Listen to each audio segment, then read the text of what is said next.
I know this is interesting to you all, but I believe that what the president's really trying to say is we've got to do things differently in Gaza, and one thing we can't have for a long-term safe Gaza is Hamas.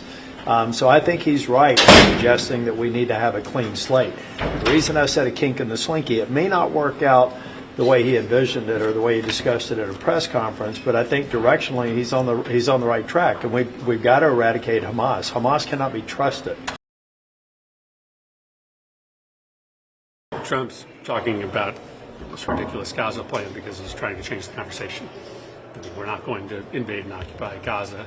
He saw that the people of this country were starting to really rise up at the theft that is happening, the destruction of our democracy, Elon Musk stealing people's data, perhaps stealing their Social Security checks and tax refunds, the illegal shutdown of elements of our government. People are furious that our democracy is under attack and Trump and his billionaire crowd is seizing power. So what does Trump do? He just tries to change the conversation. So he went to that podium last night and thought to himself, what's the craziest thing I could say? What's the most insane thing I could say? Because I don't want people to talk about Elon Musk and my billionaire friends stealing folks' money. So he said this thing about Gaza. I think he is trying to get across that the U.S. is willing to take strong action and that we can't keep doing the same thing.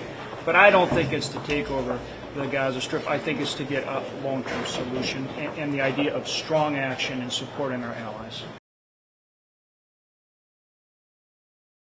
It's Donald Trump. He sees things other people don't see. He says things that other people don't dare say. At the end of it all, you have a very active leader of the free world that's engaged in things, and so sometimes people may be offended by it, but in the long run, he's got their best interests in mind.